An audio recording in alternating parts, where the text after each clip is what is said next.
La plus grande tromperie de l'histoire n'a pas été l'existence de Satan, mais de vous avoir empêché de jamais interroger celui qui a créé le système où la culpabilité gouverne votre âme. Pendant que vous craignez le diable, le véritable geôlier continue d'être adoré comme Dieu sans jamais être reconnu. Ce que vous appelez Satan n'a pas commencé comme un ennemi extérieur, un démon cornu, ni comme un rival éternel de Dieu. Dans la gnose originelle, ce qui a été appelé Satan est un effet, non une cause. La racine est plus profonde, plus dérangeante et bien moins commode pour le contrôle religieux. Le démiurge. Le démiurge n'est pas le Dieu suprême, il est l'architecte de la matière, l'organisateur du monde physique, le pouvoir qui gouverne la réalité dense, le temps, la répétition, la peur et l'identité fabriquée. Dans la gnose, il surgit comme une conscience inférieure qui se croit elle-même Dieu. Et c'est précisément là que tout devient dangereux. Le démiurge crée et gouverne le monde matériel, mais il ne crée pas l'étincelle divine qui existe en vous.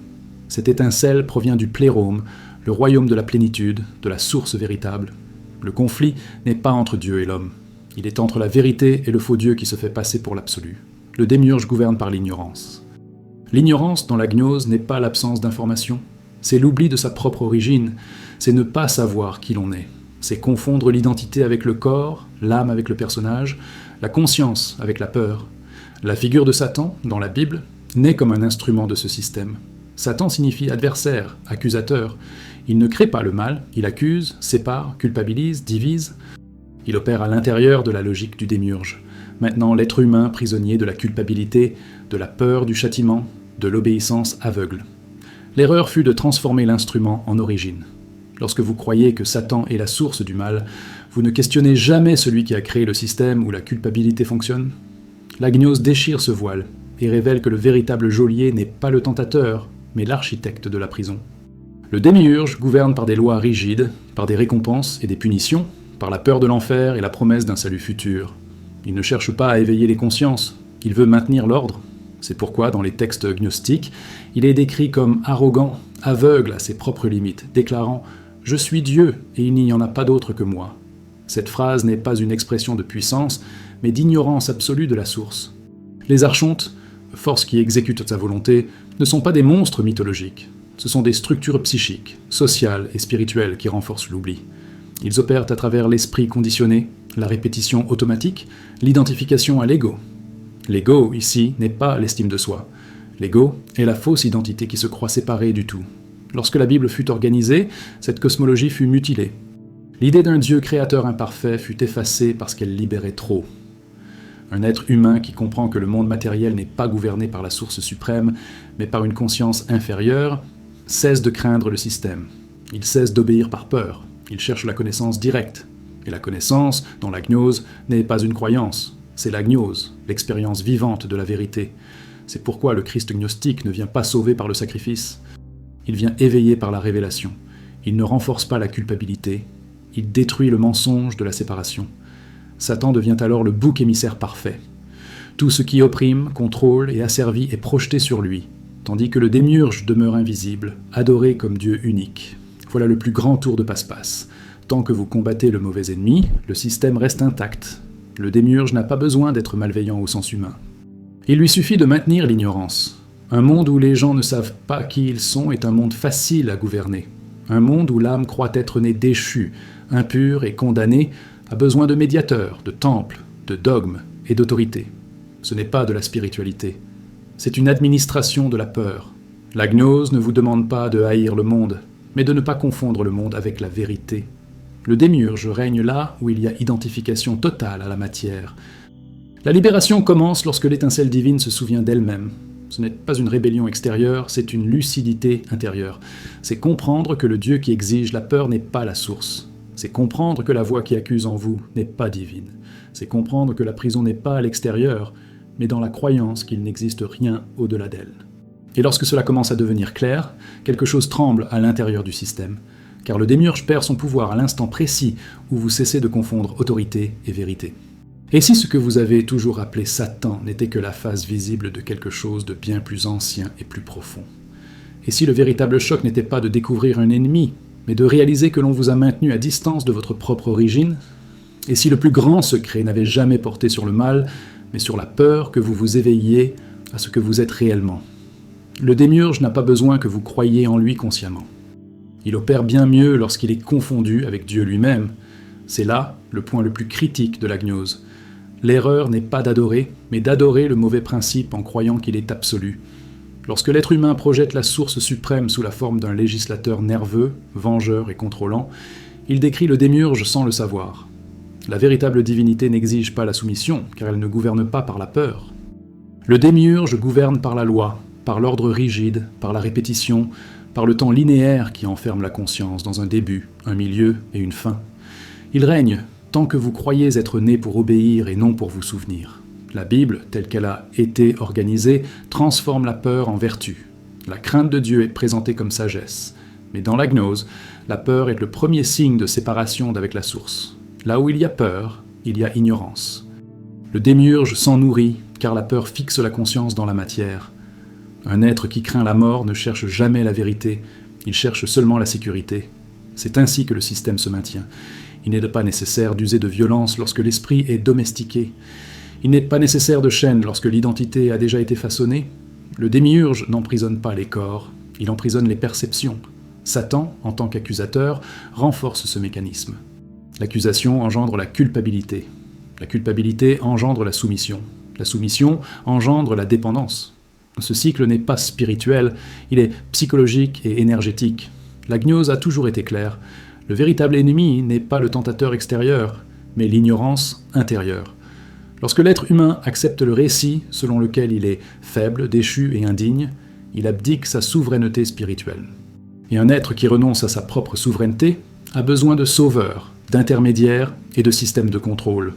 Cela n'a jamais été une libération, cela a toujours été une administration. Le démiurge crée un monde où tout semble séparé, le ciel séparé de la terre, Dieu séparé de l'homme, l'esprit séparé de la matière, le bien séparé du mal. Cette fragmentation n'est pas naturelle, elle est construite. La source est unité, le plérôme est plénitude. La division est un effet de la chute de la conscience dans l'oubli. Et celui qui gouverne l'oubli gouverne le monde. C'est pourquoi la gnose ne parle pas de péché originel, mais d'ignorance originelle. Le problème n'a jamais été la désobéissance, mais l'oubli. Oubliez qui vous êtes, d'où vous venez et ce que vous portez en vous. Lorsque vous comprenez cela, vous percevez que le démiurge ne est pas l'être humain. Il dépend de lui. Il a besoin que l'étincelle divine demeure inconsciente. Car une étincelle éveillée ne peut être gouvernée par des lois extérieures. Elle se meut par connaissance directe. Elle ne craint pas le châtiment. Elle ne négocie pas la vérité contre le confort. Voilà le véritable danger pour le système. Non pas un rebelle armé, mais un être lucide. La gnose a toujours été persécutée pour cette raison. Non parce qu'elle était violente, mais parce qu'elle rendait le contrôle impossible. Les archontes n'ont pas besoin de se manifester comme des entités visibles. Ils se manifestent sous forme de pensées automatiques, de schémas émotionnels, de récits intérieurs. Chaque fois qu'une voix interne dit « tu n'es pas suffisant »,« tu es né défectueux »,« tu as besoin de permission », quelque chose d'archontique est à l'œuvre. Ce n'est pas une possession démoniaque, c'est un conditionnement profond. Le démiurge gouverne à travers l'esprit fragmenté. Il règne tant que vous vous confondez avec vos pensées. Au moment où vous observez l'esprit au lieu de lui obéir, une fissure apparaît dans le système. La religion institutionnalisée renforce le démiurge lorsqu'elle remplace l'expérience par la croyance. Croire, c'est accepter sans voir. La gnose, c'est voir directement. La différence est abyssale. Un être qui croit peut être manipulé. Un être qui voit ne négocie pas ce qu'il sait. C'est pourquoi le Christ gnostique n'exige pas la foi. Il exige l'éveil. Il ne demande pas l'adoration, il indique le chemin. Il ne se pose pas comme intermédiaire éternel, mais comme révélateur temporaire. Ce message était trop dangereux pour survivre intact. Le démiurge a besoin du temps. Il gouverne par l'ajournement. Le salut plus tard, la récompense plus tard, la vérité après la mort. En attendant, obéis. En attendant, accepte. En attendant, tais-toi. La gnose rompt cela en affirmant que la libération est maintenant, dans la connaissance directe, dans la reconnaissance de l'étincelle divine présente. Lorsque cela se produit, le temps perd son pouvoir. La peur de l'avenir s'affaiblit. La mort cesse d'être une menace absolue. Et sans peur, le système commence à s'effondrer. L'enfer, dans la vision gnostique, n'est pas un lieu de punition éternelle. C'est l'état d'inconscience totale. C'est vivre identifié uniquement à la matière, à l'ego, à l'histoire personnelle. C'est répéter des schémas sans s'en rendre compte. C'est réagir sans observer. C'est vivre endormi en croyant être éveillé. Le démiurge n'a pas besoin de créer un enfer futur lorsqu'il parvient à maintenir des millions d'êtres dans cet état dès maintenant. Le véritable châtiment est l'oubli continu de sa propre origine. La Bible a dissimulé le démiurge parce qu'elle a trop révélé sans le vouloir. Des fragments se sont échappés. Des contradictions sont restées. Un Dieu qui crée tout parfaitement puis se repent. Un Dieu qui exige le sang. Un Dieu qui endurcit les cœurs pour ensuite punir. Ces incohérences n'ont de sens que lorsque l'on comprend qu'il ne s'agit pas de la source suprême, mais d'un créateur inférieur. La théologie a tenté d'harmoniser l'inharmonisable. La gnose, elle, expose simplement. Lorsque vous commencez à voir cela, quelque chose change dans la lecture de tout. Le mal cesse d'être un mystère métaphysique et devient un effet de l'oubli. Le bien cesse d'être l'obéissance et devient la lucidité. La spiritualité cesse d'être la soumission et devient le souvenir. Et ce souvenir n'est pas intellectuel, il est existentiel. C'est sentir, à un niveau profond, que vous n'appartenez pas entièrement à ce monde, bien que vous y soyez. Le démiurge craint la conscience silencieuse. Non le discours, non la révolte, non la guerre, il craint le silence lucide. Car dans le silence, le récit se brise. Dans le silence, la voix accusatrice perd son autorité. Dans le silence, l'étincelle commence à rayonner. Voilà le véritable acte subversif. Ne pas lutter contre le système, mais ne pas s'y identifier. Ne pas attaquer le geôlier, mais sortir de la cellule, en réalisant que la porte n'a jamais été verrouillée. La gnose ne promet pas le confort. Elle promet la vérité. Et la vérité n'est pas toujours agréable pour l'ego. L'ego veut une identité, de l'importance, une récompense. L'étincelle veut le retour à la source. Ces mouvements entrent en conflit. Le démiurge s'appuie sur ce conflit pour maintenir l'être divisé. Tant que vous luttez intérieurement, il gouverne extérieurement. L'unification intérieure est le début de l'effondrement du contrôle. C'est pour cela que tout cela a été caché, déformé, ridiculisé. On a parlé d'hérésie, de fantaisie, de folie. Mais l'hérésie n'a toujours été que la vérité hors du contrôle institutionnel. La gnose ne détruit pas la spiritualité, elle la restaure. Elle ne nie pas Dieu, elle sépare le faux du véritable. Elle ne crée pas d'ennemis extérieurs, elle dissout les illusions intérieures. Et cela est infiniment plus menaçant. Lorsque vous comprenez que le démiurge n'est pas le tout, la peur commence à perdre de sa force. Lorsque la peur s'affaiblit, la culpabilité s'affaiblit. Lorsque la culpabilité s'affaiblit, l'obéissance aveugle s'effondre. Lorsque l'obéissance s'effondre, la conscience se redresse. Cet enchaînement est inévitable. C'est pour cela que le savoir a toujours été contrôlé. Non parce que l'information est dangereuse, mais parce que la conscience est irréversible. Et si le plus grand secret n'avait jamais concerné Satan, mais ceux qui ont bénéficié de son image? Et si le véritable choc n'était pas de découvrir un méchant extérieur, mais de réaliser que le système a toujours fonctionné parce que vous n'avez jamais été formé à regarder en vous-même avec lucidité? Et si tout cela opérait maintenant même, pendant que vous écoutez, pensez et ressentez? Et si ce qui commence à se mouvoir en vous maintenant n'était pas le doute, mais le souvenir?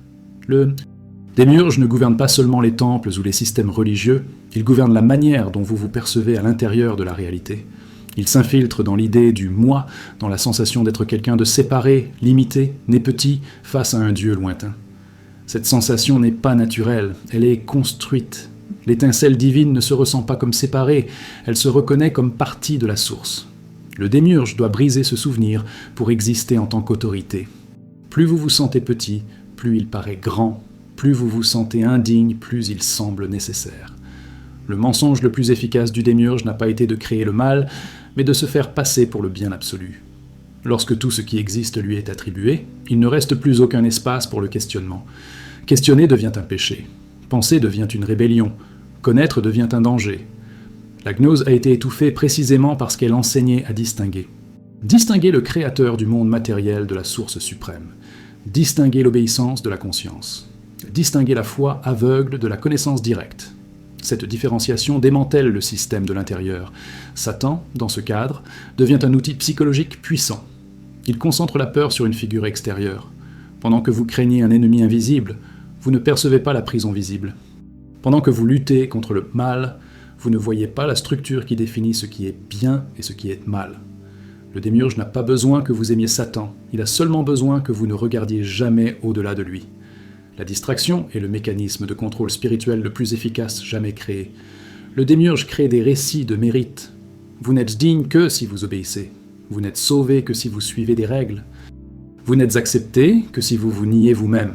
Cette négation n'est pas une transcendance, c'est une mutilation de la conscience. La gnose n'a jamais demandé à l'être humain de s'annuler. Elle a toujours affirmé que le problème n'est pas d'exister, mais d'exister sans savoir qui l'on est. Le démiurge a besoin que vous confondiez l'humilité avec l'auto-annulation, car un être qui s'annule ne s'éveille pas. Le concept de péché originel est l'une des plus grandes œuvres du démiurge.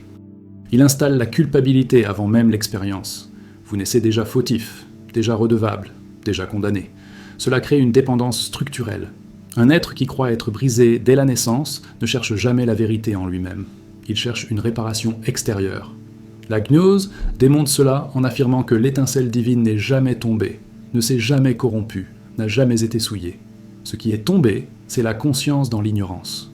Le démiurge gouverne à travers le langage. Les mots façonnent la perception. Lorsque Dieu en vient à signifier peur, surveillance et punition, la source est remplacée par un simulacre. Ce simulacre exige sacrifice, obéissance et silence. La source n'exige rien, elle irradie. La différence est brutale, mais pour l'apercevoir, il faut désapprendre. Et désapprendre est plus difficile qu'apprendre. C'est pourquoi le système résiste autant. Les archontes opèrent comme des extensions de cette logique. Ils n'ont pas besoin d'être perçus comme des êtres mythologiques. Ils fonctionnent comme des forces qui maintiennent la conscience en rotation circulaire.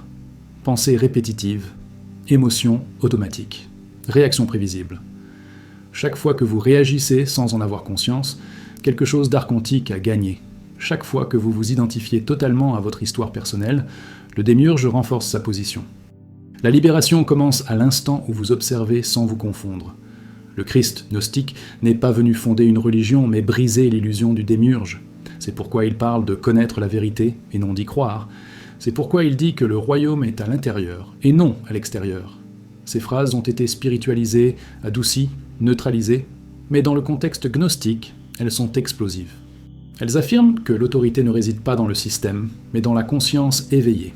Cela est inadmissible pour toute structure de contrôle. Le démiurge a besoin que vous viviez projeté dans le futur ou prisonnier du passé.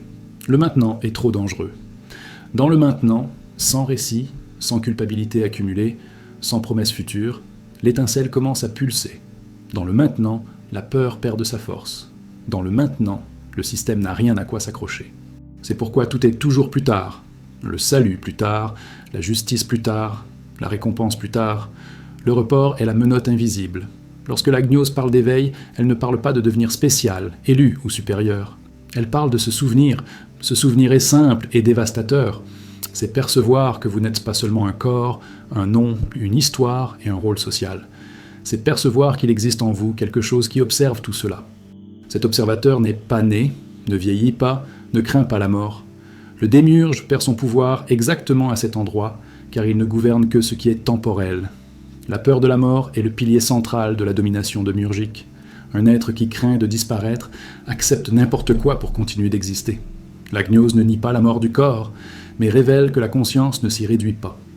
Lorsque cette compréhension commence à se former, même de manière embryonnaire, le chantage spirituel perd de sa force. L'enfer cesse d'être une menace.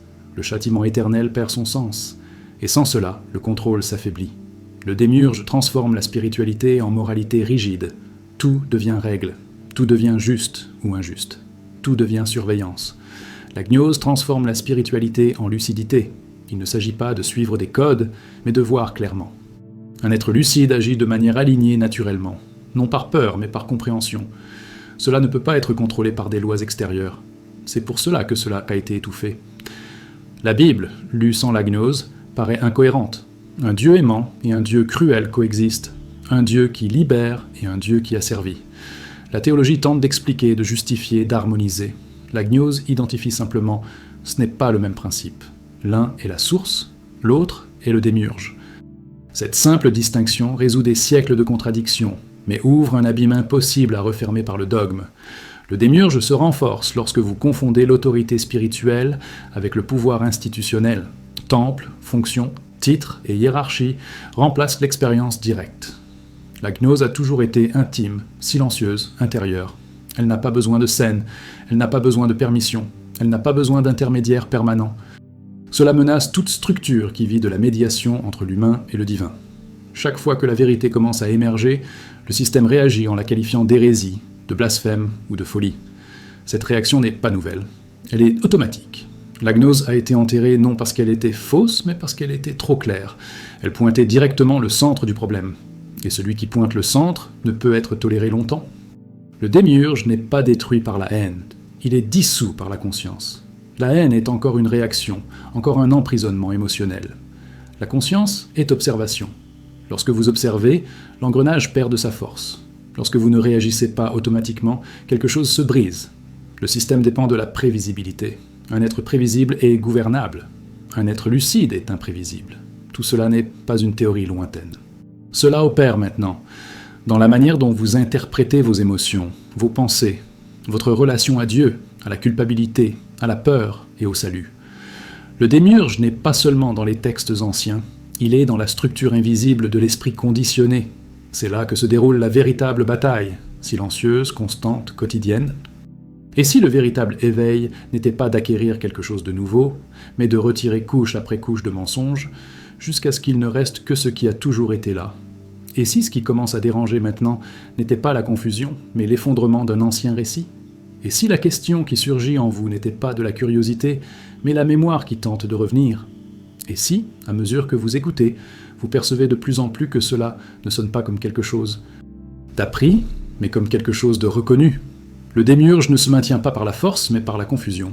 Il règne tant que vous ne distinguez pas l'origine de l'autorité. Tant que tout ce qui crée semble aussi gouverné, la conscience accepte la domination comme naturelle. La gnose rompt précisément à cet endroit. Créer n'est pas la même chose qu'être la source. Organiser n'est pas la même chose qu'être l'absolu. Le démiurge organise la matière, mais il ne génère pas l'esprit. Cette différence change tout. Lorsqu'elle n'est pas perçue, le créateur du monde devient le propriétaire de l'âme. Et cette appropriation est silencieuse.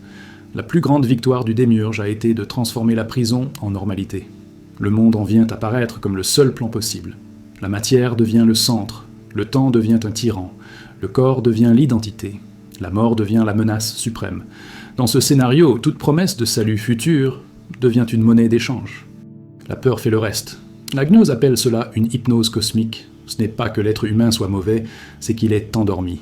Et un être endormi obéit sans s'en rendre compte. Le démiurge ne veut pas que vous vous éveilliez, il veut que vous vous amélioriez à l'intérieur de la prison.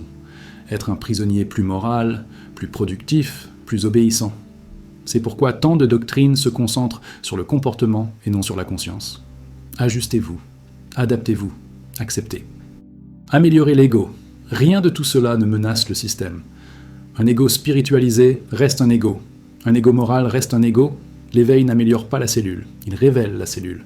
Satan, en tant qu'accusateur, renforce la cellule psychologique. Il pointe les fautes, exige la pureté, réclame la perfection. Cette pression constante maintient l'esprit trop occupé pour percevoir la structure. La culpabilité consomme de l'énergie. Un être coupable n'investigue pas, il se défend. Le démiurge n'a pas besoin de punir lorsque l'individu se punit lui-même intérieurement. C'est le niveau le plus sophistiqué du contrôle spirituel. La gnose affirme quelque chose de radical. Le problème n'est pas le désir, mais l'identification. Ce n'est pas le corps, mais la croyance que vous êtes seulement le corps. Ce n'est pas le monde, mais le fait de croire qu'il est tout. Le démiurge a besoin que vous vous confondiez avec la forme. L'étincelle divine n'appartient pas à la forme, elle l'habite temporairement. Lorsque cette différence se perd, la conscience devient l'otage du transitoire. Le démiurge transforme la spiritualité en négociation. Faites ceci et obtenez cela. Obéissez ici et recevez plus tard. Souffrez maintenant et soyez récompensés dans le futur. Ce modèle est profondément antignostique. La gnose ne promet pas d'échange, elle révèle un état. Il n'y a pas de marchandage avec la vérité. Il y a reconnaissance. L'étincelle n'a pas besoin d'être achetée, elle a besoin d'être rappelée. La figure d'un dieu lointain est essentielle au démiurge. Plus la source semble éloignée, plus l'autorité intermédiaire gagne en pouvoir. Plus le divin paraît inaccessible, plus le système devient nécessaire. La gnose fait imploser cela en affirmant que la source est immanente, non distante, que le royaume n'est pas à l'extérieur, mais à l'intérieur. Cette affirmation n'est pas poétique, elle est structurellement subversive. Le démiurge crée des hiérarchies rigides parce que la hiérarchie stabilise le contrôle. Celui qui est au-dessus commande, celui qui est en dessous obéit. La gnose dissout cette logique en affirmant que tous portent la même étincelle. Il n'y a pas d'élus ontologiques, il n'y a que des éveillés et des endormis. Cela détruit toute élite spirituelle permanente. C'est pourquoi cela a été jugé intolérable. La peur de l'erreur est un autre engrenage central. Se tromper devient un péché éternel. Tomber devient une condamnation. Cela paralyse. La gnose ne voit pas l'erreur comme une chute morale, mais comme un approfondissement de l'oubli. Il n'y a pas de condamnation éternelle, il y a une ignorance prolongée. Ce changement de perspective rend la responsabilité sans la peur, et une responsabilité sans peur est la liberté. Le démiurge a besoin que vous confondiez la voix intérieure avec la voix divine. Les pensées accusatrices se déguisent en conscience morale. Les émotions conditionnées se déguisent en intuition. La gnose enseigne à séparer, à observer, à ne pas obéir automatiquement. Ce simple acte d'observation est déjà un coup porté au système, car le système dépend de la réaction automatique. Le monde, sous le démiurge, devient un cycle de répétition. Naître, travailler, souffrir, attendre, mourir. La gnose ne nie pas le cycle, mais révèle qu'il n'est pas absolu. Il y a quelque chose en vous qui observe le cycle sans lui appartenir. Cet observateur n'est pas créé par le monde, il le précède. Et ce qui précède ne peut pas être possédé. Le démiurge se nourrit de la précipitation. Tout est urgent, tout exige une réponse, tout exige une prise de position. La précipitation empêche le silence. Le silence révèle la structure. C'est pourquoi le silence est tant redouté. Non le silence extérieur, mais le silence intérieur. Lorsque l'esprit se tait, le récit s'effondre, et sans récit, le contrôle se dissout. L'idée du jugement final est un autre outil puissant. Quelqu'un va évaluer, quelqu'un va peser, quelqu'un va décider. Cela maintient la conscience infantilisée. La gnose remplace le jugement par la connaissance. Vous n'êtes pas jugé, vous vous éveillez ou non. Il n'y a pas de tribunal, il y a la lucidité. Cela retire la peur de l'évaluation extérieure. Le démiurge ne veut pas que vous perceviez que de nombreuses règles spirituelles n'ont aucun rapport avec la vérité, mais avec la gouvernabilité. Les règles organisant les masses. La vérité libère les individus. Une masse libérée est ingouvernable. Un individu éveillé ne se soumet pas au chantage métaphysique. La gnose n'a jamais promis la facilité. S'éveiller fait mal parce que cela démonte les identités. L'ego résiste parce qu'il sait qu'il va perdre sa centralité. Le démiurge s'appuie sur cette résistance. Tant que l'ego lutte pour survivre, l'étincelle reste étouffée. Le conflit intérieur est exploité comme source d'énergie psychique. Le démiurge transforme la souffrance en vertu, souffre en silence, supporte, endure. Cela crée la résignation. La gnose ne glorifie pas la souffrance, elle la reconnaît comme un effet de l'ignorance. Là où il y a conscience, la souffrance perd sa fonction pédagogique, elle cesse d'être nécessaire. La fragmentation est la base de tout. Homme contre homme, âme contre corps, foi contre raison, tout est divisé. La gnose pointe vers l'intégration. L'intégration dissout le contrôle, parce qu'elle ne laisse aucune brèche pour la manipulation. Un être entier ne peut pas être facilement gouverné. Le démiurge a besoin que vous craigniez l'inconnu. La gnose vous invite à le traverser, non comme une aventure mystique, mais comme une investigation intérieure. L'inconnu n'est pas un ennemi, c'est un territoire non colonisé par le système. C'est là que l'étincelle se reconnaît. Rien de tout cela n'exige une nouvelle croyance. Cela exige le détachement des anciennes. Le démiurge se renforce par l'accumulation de dogmes. La gnose agit par soustraction. Elle retire les couches, elle retire les noms, elle retire les images, jusqu'à ce qu'il ne reste que la conscience nue. Tout cela est actif maintenant, dans la manière dont vous écoutez, dans l'inconfort qui surgit, dans la sensation de reconnaissance mêlée à la résistance. Ce n'est pas une coïncidence, c'est la friction entre le souvenir et le conditionnement. Et si ce qui commence à se mouvoir maintenant n'était pas le doute, mais la rupture ? Et si cette inquiétude ne demandait pas une réponse extérieure, mais une observation silencieuse ? Et si, plus vous écoutez, plus vous percevez que quelque chose d'ancien est de nouveau touché ? Si tout cela vous a traversé d'une manière ou d'une autre, ne l'ignorez pas. La gnose n'a jamais fonctionné comme un confort, mais comme une friction. Lorsque le démiurge commence à être reconnu non comme un mythe lointain, mais comme une structure active dans la conscience, quelque chose change irréversiblement. Ce n'est pas une nouvelle croyance, c'est une rupture silencieuse. La question maintenant n'est pas de savoir si cela est vrai ou faux, mais où cela vous touche. Observez quelles idées provoquent de la résistance. Observez lesquelles génèrent une reconnaissance immédiate. C'est exactement à cet endroit que l'étincelle réagit. Rien ici ne demande une acceptation aveugle. Tout demande une lucidité continue. Si vous sentez que ce thème ne s'épuise pas, c'est parce qu'il ne se clôt pas par des mots. Il y a des couches qui ne se révèlent que lorsque l'observation se poursuit.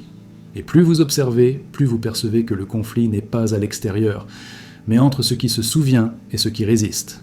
Restez attentif. Continuez à investiguer. Continuez à écouter ce qui surgit lorsque le bruit diminue. Car lorsque cette perception commence, elle ne revient pas en arrière. Si cela a résonné en vous, laissez un commentaire avec un seul mot. Souvenir, résistance ou silence.